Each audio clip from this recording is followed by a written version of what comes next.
In the late 18th century, as Europe trembled under the weight of revolutions and the Old World struggled to maintain its balance, a boy was born on a small Mediterranean island who would one day shake the entire continent. His name was Napoleon Bonaparte, and whether history remembers him as a genius or a tyrant, no one can deny that he left a mark so deep it still shapes the modern world. Napoleon was born in 1769 on the island of Corsica, just months after it became part of France.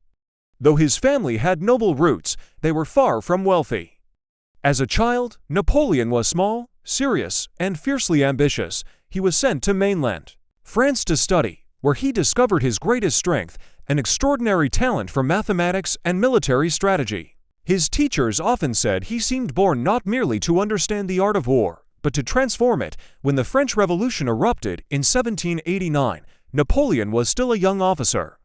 France was in chaos, the monarchy had collapsed, foreign powers were closing in, and revolutionaries fought one another for control. Many soldiers were frightened. Napoleon, however, saw opportunity.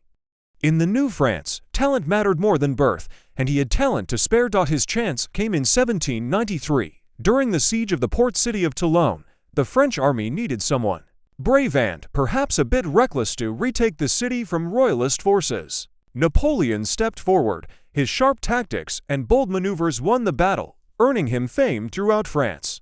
It was here, at just 24 years old, that he first caught the attention of the leaders of the revolution, but Napoleon was not content with a single victory. Over the next few years, he continued rising through the ranks until he was given command of the French army in Italy. What he did there seemed almost impossible. Facing larger, better-equipped enemy forces, Napoleon led his soldiers with energy and imagination. He moved his troops faster than anyone expected, struck where the enemy was weakest, and inspired unbelievable loyalty from the men who followed him. In campaign after campaign, he defeated Austria and its allies, reshaping the map of Europe. The victories brought him glory, but they also revealed something deeper: Napoleon's hunger for power.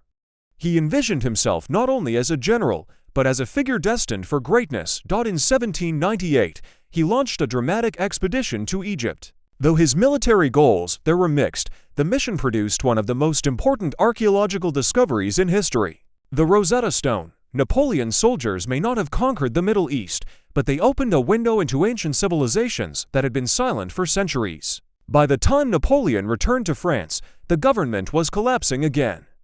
Many feared the nation would fall back into monarchy, or worse, fall apart completely. In the midst of this instability, Napoleon made a bold move. In 1799, he staged a coup d'etat, overthrowing the failing government. He didn't declare himself ruler immediately. Instead, he took the title of First Consul, a name borrowed from ancient Rome, but the power behind it was unmistakable. Still, Napoleon understood something important. To govern France, he needed not just force, but legitimacy. So he set about rebuilding the nation. He reformed the tax system, stabilized the economy, created new schools, and introduced what would become the Napoleonic Code, a set of laws that, even today, influences legal systems around the world. Under his leadership, France became stronger, more efficient, and more united than it had been in decades. Yet beneath all this progress, Napoleon's ambition continued to grow. In 1804, he took the final step. In a grand ceremony at the Notre Dame Cathedral in Paris, he crowned himself Emperor of the French. It was a powerful message. Napoleon's authority came from his own achievements, not from aristocratic tradition. As emperor, Napoleon set out to shape Europe according to his vision. His armies marched from Spain to Poland, defeating one coalition after another. The Battle of Austerlitz in 1805, often considered his greatest victory, displayed his unmatched strategic brilliance. Entire kingdoms rose and fell based on his decisions. Borders shifted, thrones changed hands, and for a time, it seemed that Napoleon might truly rule all of Europe. Yet with each conquest, his enemies grew more determined. The British controlled the seas, resisting every attempt Napoleon made to challenge their power. Meanwhile, on land, small sparks of rebellion began to appear. In Spain, a brutal guerrilla war broke out, draining French resources. And in the east, Russia, vast, cold, and unpredictable, waited silently. In 1812, Napoleon made the decision that would become the turning point of his life. He invaded Russia with an army of more than 500,000 men.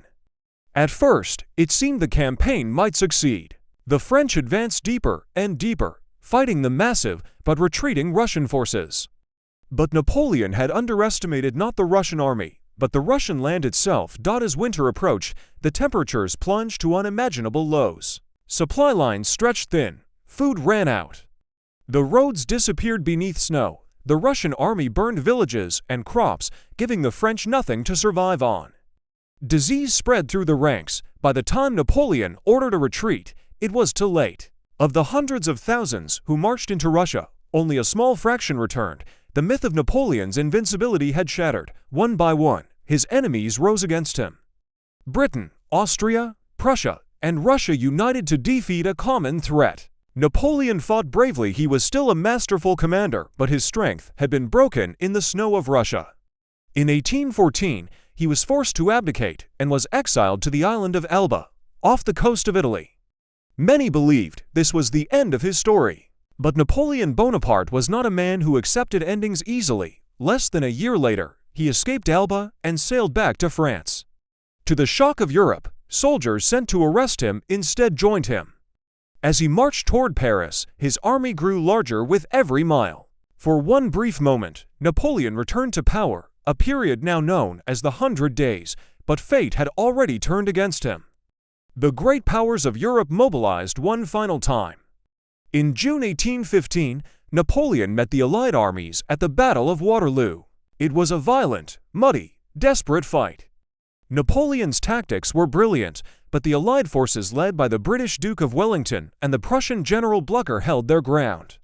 Late in the day, a final charge collapsed, and Napoleon's hopes collapsed with it. This time, there would be no escape. Napoleon was captured and sent far away, to the remote island of St. Helena in the South Atlantic Ocean. There, isolated and surrounded by endless sea, he spent the last years of his life reflecting on his victories, his failures, and the legacy he knew he would leave behind. Napoleon died in 1821, at the age of 51. He was no longer an emperor, no longer a conqueror, but the world had not forgotten him and never would. His legacy is complex. He was a leader who modernized France, reformed laws, and inspired nations. He was also a ruler whose ambition caused terrible wars and immense suffering. Some admire his intelligence, discipline, and vision.